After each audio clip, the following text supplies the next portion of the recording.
Shalom. Not only am I from Dublin, but I went to the same school, though not at the same time, as President Chaim Herzog. So, although he did slightly better than me career-wise, then I'm a little bit younger. I spent the last couple of years working with Commissioner Geoghegan-Quinn and, of course, with Roberт-Yán, building this new programme. And it is extraordinary, having gone through the really very delicate discussions that we've had over the last few months, to be here this morning and to meet with you. Because as we said last night in our dinner last night with the ambassador, with science everything is possible. So I thank you for your support, and I thank our colleagues here for having helped us get through this negotiation. Now, I hope you've had plenty of caffeine in the narrow walk outside, because you're going to need it. This is where the fun stops. I'm assuming Marcel was talking about translation in English. In Brussels, I spend half my time translating things from English into English. But my children tell me, as an Irish person, I don't speak proper English and I speak too quickly and so forth. But at least you will have the slides, you'll have some kind of a lingering memory, not too bitter, I hope, of this presentation. What I want to do is, the chief scientist made a very important observation about that this is a strategic program. And that means, of course, I'm going to come to where the money and the action is and how things are divided up and where to knock and so forth. But you will see that what's happening in the European Union is a whole new economic governance rationale is driving the way in which we look at ourselves and our relationships in the outside world. And so the strategic factors influencing our priorities and decisions will become much more important downstream in setting priorities and programs. And so I'd like to set out a little bit how we actually situate the funding that's available in this challenge and in some of the instruments within a wider policy context, which is very important. And when you understand the context and familiarise yourselves with it, then you'll also be able to stay ahead of the game. So naturally, I thank our hosts and our colleagues and the ambassador. Tony, you have the pleasure of moving on ahead here. Is it any good, the presentation, yeah? Okay. It's going well so far. Roberт-Yán has taken you through what is Horizon 2020. But the point he made at the beginning is very important. We had a brutal battle, as you can imagine, given the circumstances, the economic circumstances in Europe on the budget. What it does is it expresses the will of our European leaders to invent and innovate our way out of the economic crisis and into a new economic paradigm, and to do so working openly and globally. I think this is very important. Now, my area of responsibility, thanks to the joys of a three-pillar democratically connected system, has a societal challenge with a handy title of Food Security, Sustainable Agriculture and Forestry, Marine and Maritime and Inland Water Research, and the Bioeconomy. So we'll have a prize for the person who can turn that into an acronym by the end of the day that actually means something. So I will be using the word bioeconomy in the broadest sense to cover those whole areas of operating. Now, before going in, as I said, to the details of Challenge 2, I'd like to look at some of the challenges that we're facing, which will be informing our strategic thinking. And you'll see for the Commission what we will be doing on a 2-year cycle. We'll be testing our foundational evidential assumptions in the different areas before going into the engagement for discussion work programs. And for those of you who are wondering about how do you influence programming upstream, one of the things, if you have major trends or foresight and so forth in your areas, make sure to feed that into our system in time, because then it will allow us to give the orientations as we go along. Tony. I designed this one myself, not true. The emerging challenges. I mean, everybody in the room, and particularly here, understand the challenges we're facing. So we have food security, climate change, affordable energy, energy security, sustainable marine resources, the race for materials. We face a 100% increase in our energy demands. The European Union 2 weeks ago has set new 2030 targets in climate change of a 40% cut in greenhouse gases and 20% increase in renewable energies. But the clock is ticking, the world stalls, and the old 2-degree global temperature rise looms in front of us with systemic consequences for our civilization, our way of life. On food security alone, we have around about 1 billion people who are hungry at the moment. We need to find 70% more food by 2050. And yet about a third of what's harvested worldwide doesn't reach the marketplace. That's 1.3 billion tons. That's take all the food programs in the world and multiply it. Consumers, that's us, we're throwing away up to about a half of what we purchase. I was going to draw a sumo wrestler slide here. In the EU, we throw away or waste about 180 kilos per year. And then we move to biomass. And again, you understand these issues here very acutely. We're faced with severe land use constraints. We have had a stark prioritization to use our land mass for animal feed. About 58% of our biomass in the EU goes for animal feed. Food use is only 15%. We have a food versus energy dilemma now in terms of land use. And we have a significant, I think, underutilization of marine biomass potential. You'll hear the marine coming up again and again and again in the presentation. It's not an open blue space there. It's the next space race, and it's a place where many of our solutions will be found through working together. And then behind all of that, of course, we have biodiversity, our planetary genome, which we need to protect and nurture and understand and make sure that in looking after it, it doesn't succumb to the ruthless rush for resources that's underway across the planet. Last Friday in Brussels, we were launching the Expo 2015, which will take place in Milano and will probably be the best dressed expo in the history of the organization. But the theme will be about food security, food for life. And at the launch, the European Union's President of the Council of Ministers, Herman van Rompuy, was quite explicit in saying that food security is the single biggest challenge that we're facing, east and west, north and south. And so last, in terms of setting the scene, I know, just in case anybody still is in a slightly optimistic mood or feels like continuing to live, if you're in the European Union, you've seen what's been going on in terms of our banking and monetary situation in terms of growth. We need 2 to 3% growth per year to get out from under the debt overhang and get to where we need to be as an economy. We're not going to do that by building more fiats. We're not going to do that through the traditional industries. We're not going to do that by working in old ways or on our own. We need to innovate, we need to globalize, and we need to get out into new markets. And it brings me back to the saying, Jean Monnet is a very interesting person to read, although having read his life, which is 800 pages on the beach, it nearly destroyed my marriage. He has many interesting things to say. He's kind of the Zelig of European politics. He was at every kind of major event, perhaps without the comedy element. But he had one very important phrase, which I've always carried with me in my work in the European Union. When you're faced with an insuperable problem and an unresolvable obstacle, you must change the context. And that's what this program is part of doing. We are trying to change the context in both dealing with the economic problems and challenges that we have, finding new ways of developing growth, and fixing the problems together, not just for the European Union, for our associated countries and close partners like yourselves, but that are facing us in a very deeply interconnected world.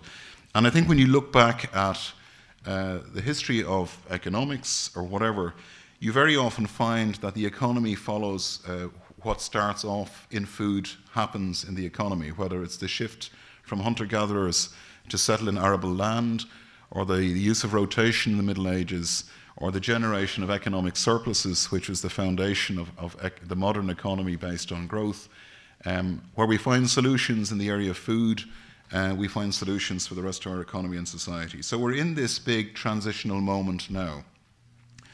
And so in using this term of the bioeconomy more generally, I want to talk through the opportunities in research and innovation, particularly under Challenge 2, where I think our colleagues in Israel could be doing a lot better. I mean, even talking to people in the corridors, there's a lot happening here. You're at the cutting edge of a lot of the problems which are now not tomorrow's problems for Europe, but today. I think we'll see when I go through some of the issues how familiar they are in scientific and research and innovation life here. So the bioeconomy requires basically a scientific, economic and social paradigm shift. This biorevolution, it means producing a kind of resilient change and bringing in shorthand science and technology and knowledge down to earth to build what we tend to call, what the Commissioner calls, a new post-petroleum economy in our key value chains. Changing how we produce food, energy, chemicals, rethinking how we move to a zero-waste system, rebooting our energy supplies and costs through third-generation technology, and then decarbonising a huge section of our economy.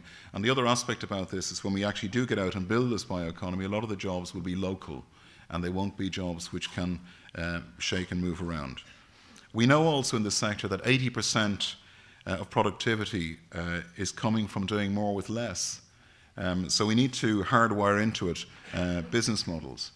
Tony, this is the prettiest slide that we have.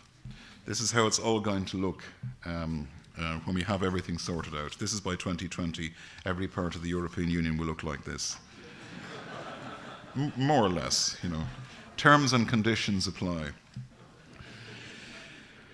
So what are we doing? The bioeconomy is set out in the bioeconomy strategy in 2012, which those of you who are interested should have a look at it. I think it makes interesting reading in itself. And it's about addressing the production of renewable biological resources and their conversion into vital products ranging from food and feed to bio-based products and energy.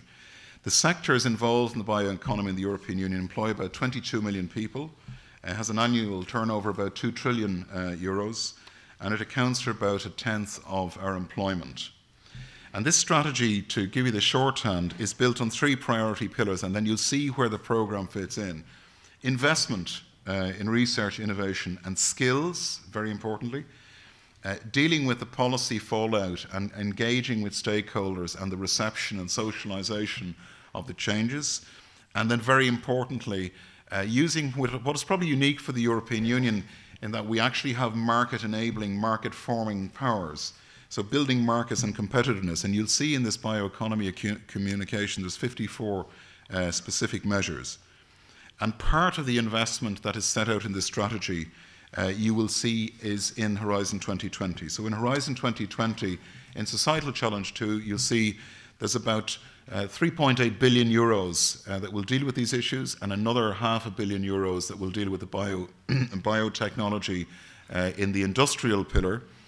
But you'll also see indirectly through things like the European Research Council, the emerging European Institute for Innovation Technology, Marie Skłodowska-Curie, and the new SME instruments. There will be contributions from different places, and there'll be a lot of cross-cutting cooperation between different parts. And in a moment, I'll talk about, again, a massive public-private partnership which is about to be launched on bio-based industries, where we'll be leveraging, again, about close to 3 billion euros to get the markets moving and to actually build a new plant and so forth.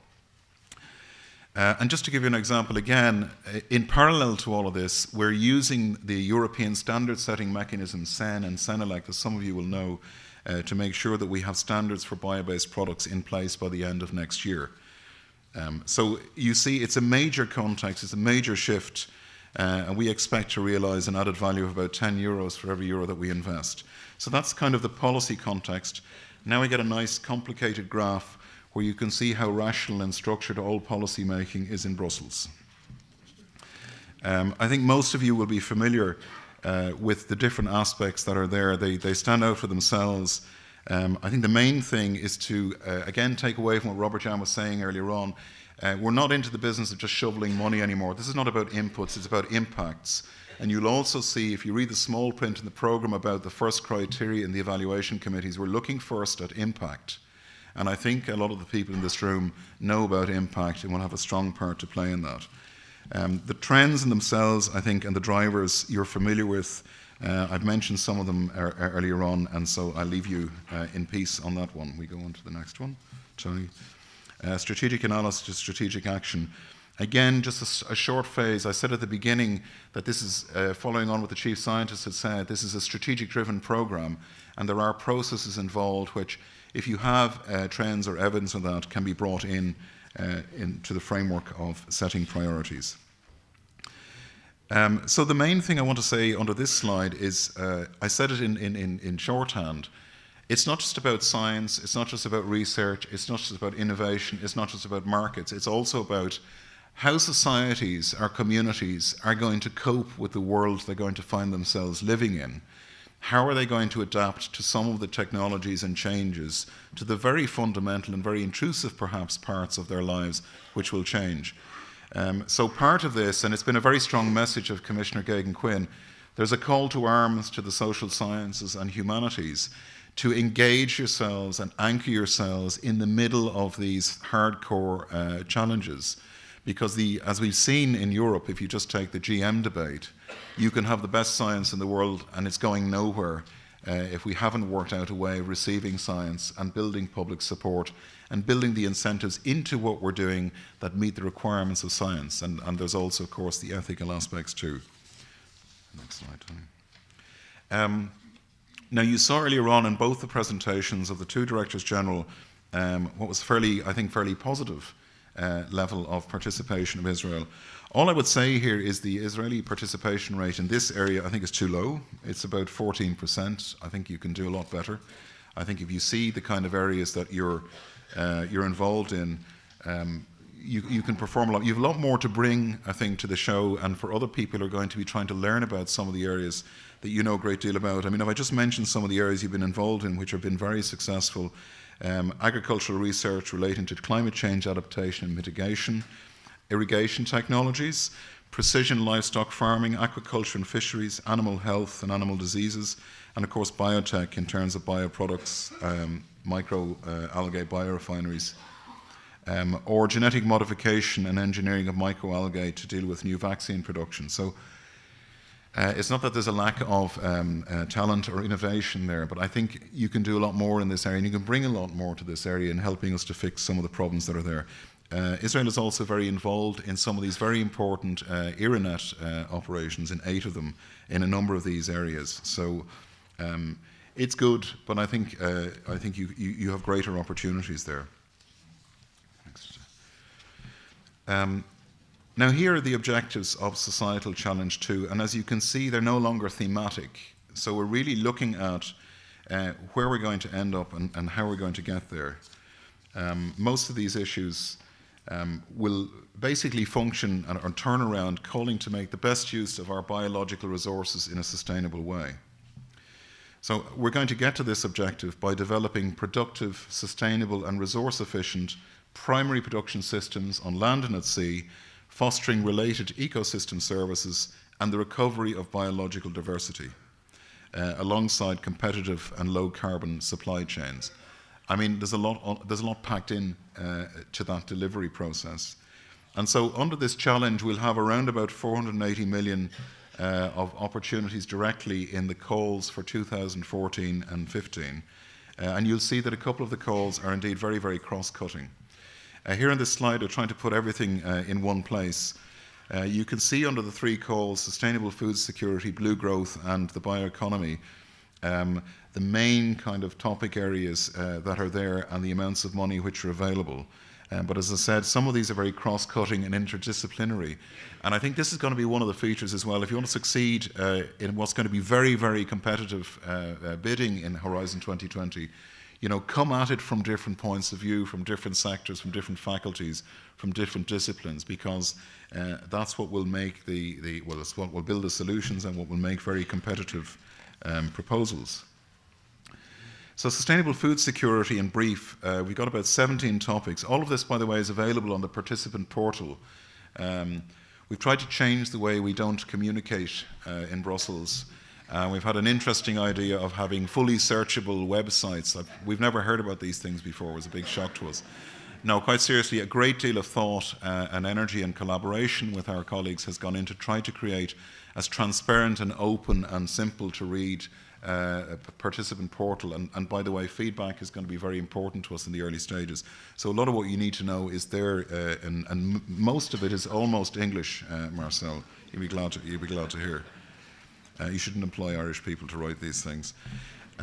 So sustainable food security has more or less 17 topics. There's about 138 million euros this year, and next year, as you can see, 11 topics with about 110 million euros. Blue growth, 13 topics, very cross-cutting. If you look at the calls, if you look at the work program, you can see in the degree of detail, it's vast. There are all kinds of different scientific disciplines and research innovation opportunities. 13 topics this year for about 100 million, 5 topics next year, 45 million. And on the bioeconomy, you see this very small amount of money here. You'll be wondering where did the money go to, and I'll explain that in a second. These are 9 topics this year for 44 and 7 topics next year. I will now produce a full-page explanation of each of the topics that are here. And for those of you who want to do something with your afternoon, no.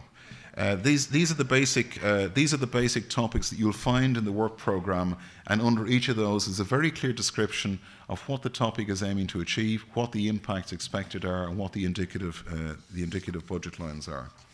But if we look, for example, at sustainable food security. So here the call, we're trying to, again, deal with availability and access to sufficient, safe and nutritious food for all while supporting a key economic activity in what, in fact, the food sector is the largest manufacturing sector in the European Union. We've got about 4 million people employed, and we've got about €1 trillion in exports, and of course it needs to work in a very new and different way.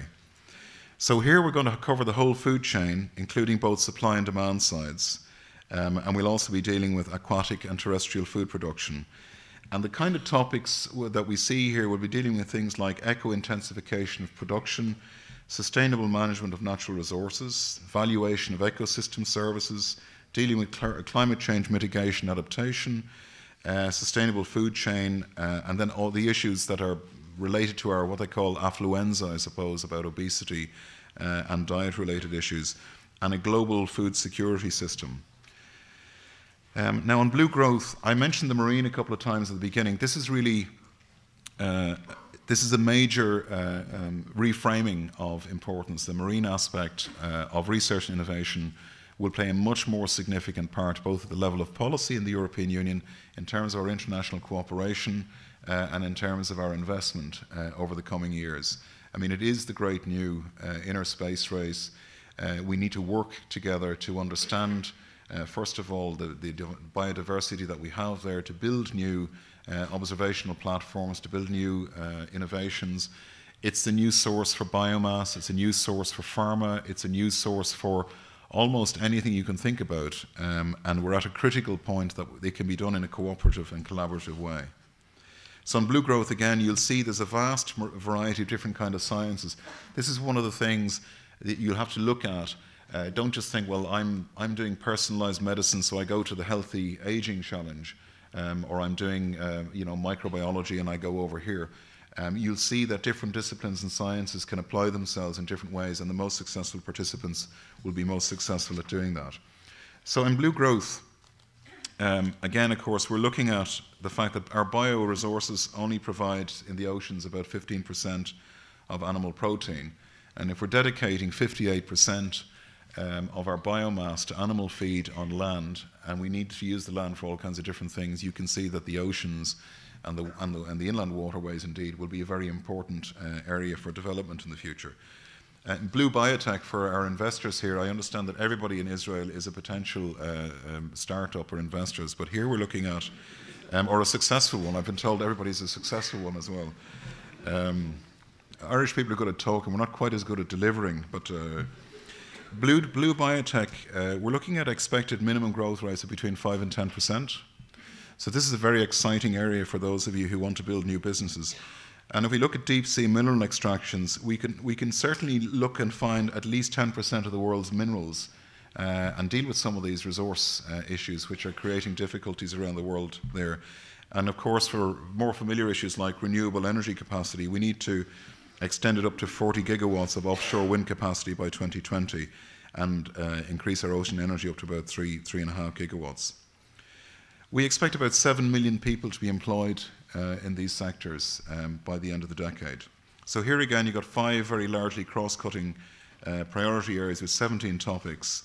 And again, it's things like valorizing the diversity of marine life, sustainable harvesting and deep sea resources, the new offshore challenge. Those of you who are seeing the world below the waves, you see an entirely different world in inner space that's evolving.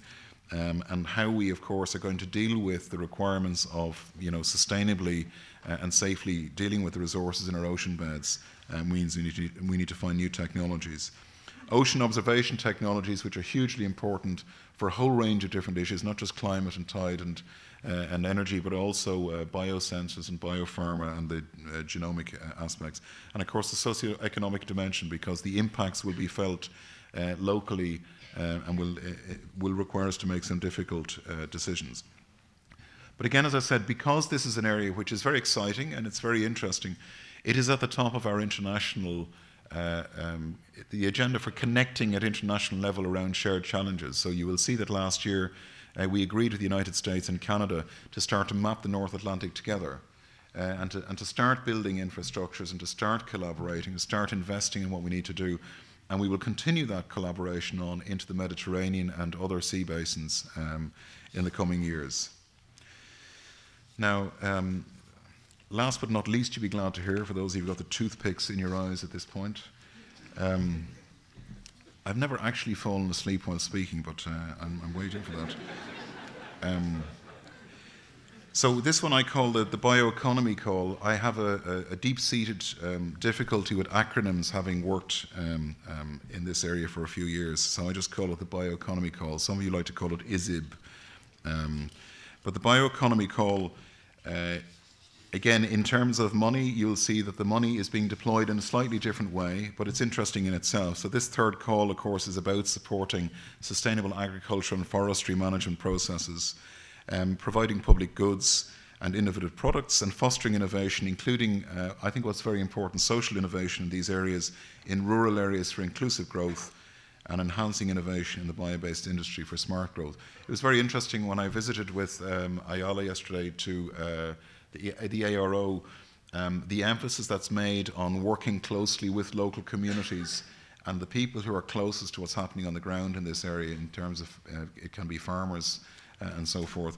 You'll see that in one of the other great big and very popular global policies of the European Union, the Common Agricultural Policy, you're seeing also a very sharp orientation towards research and innovation in terms of rural development, and you'll see an interlocking of how we prioritise and use our policies and resources there. So where did the money go in the last call? Roberт-Jan earlier on talked about this huge innovation investment package, which is actually in the process of being finalised by our legislators, 22 billion euros. Between public-public partnerships, some of which you'll be familiar with, public-private partnerships, which I'll talk about, and then what are not in the same legal context, but European innovation partnerships, which are really big tents to bring demand and supply together and get things done. So the bio-based industries, you'll see this little incriminating arrow here to the right, that's where the money has gone.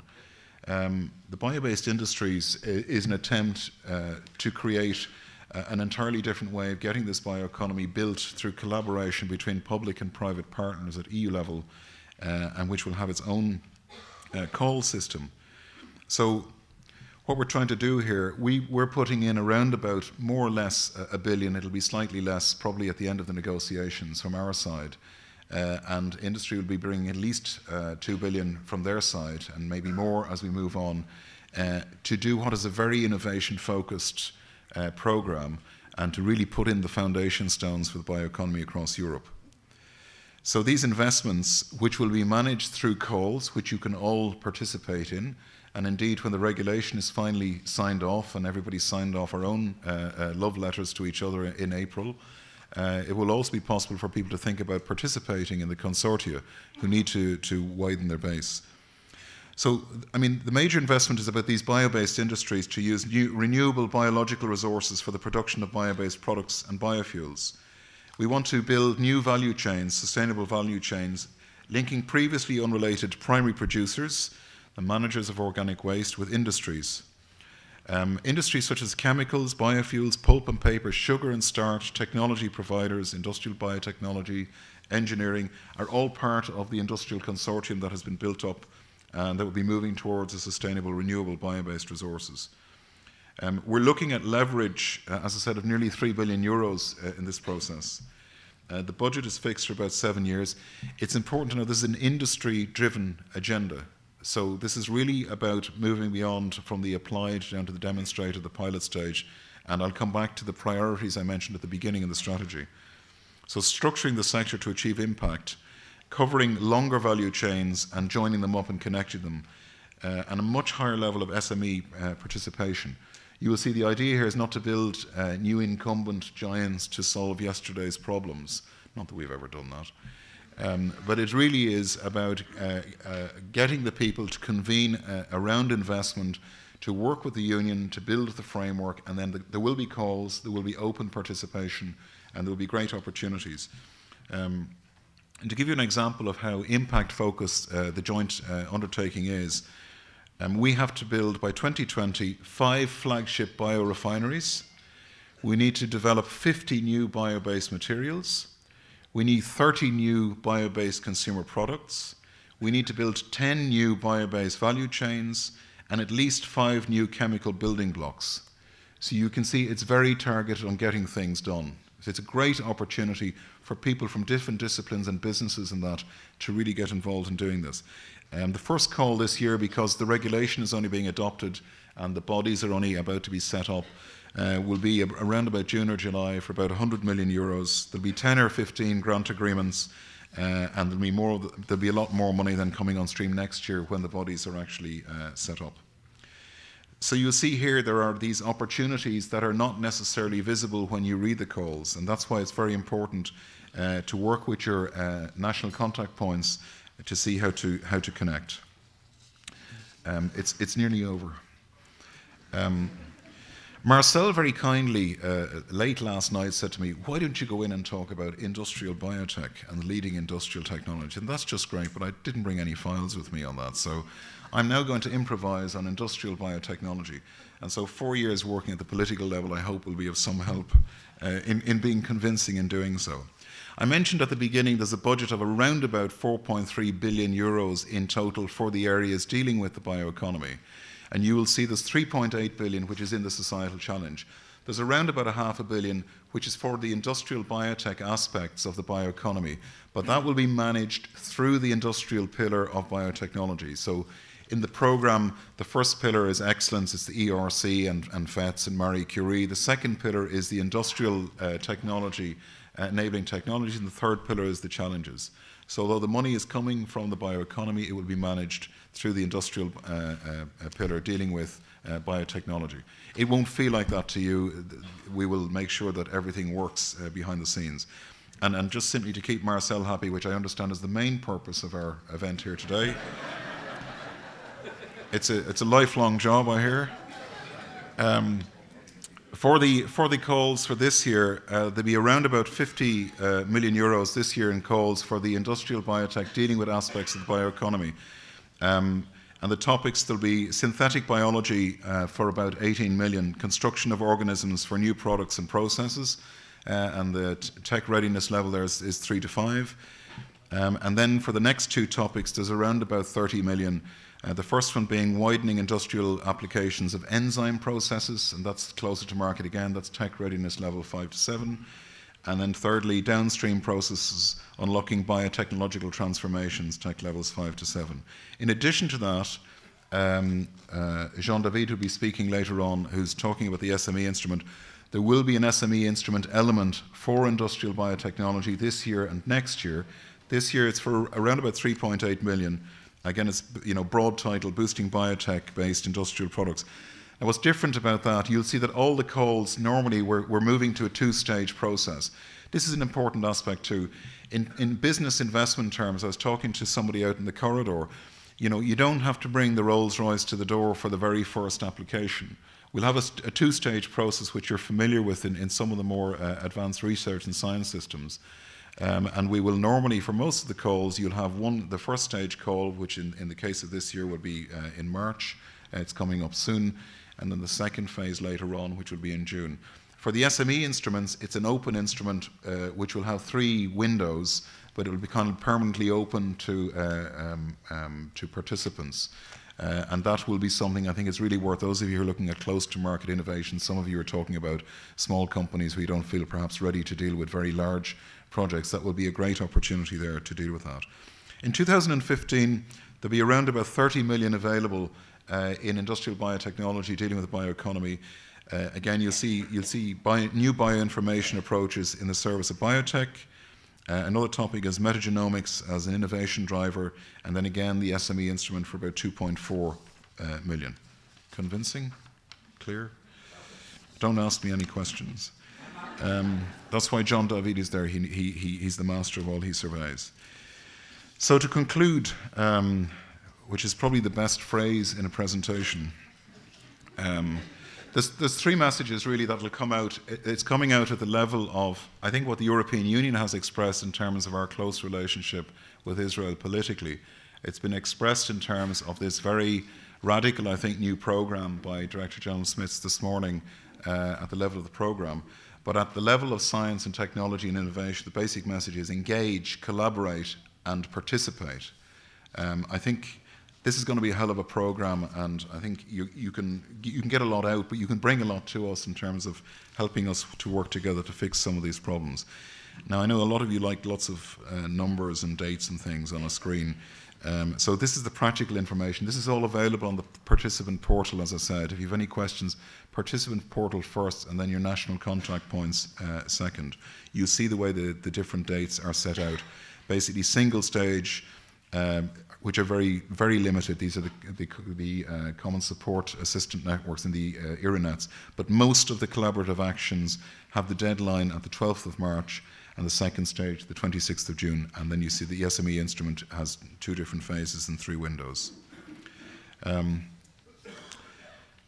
think that's enough. I hope that this has been helpful and informative, and I hope that we can work together to learn from each other to build a sustainable and perhaps a slightly better world for all of us involved. Thank you very much.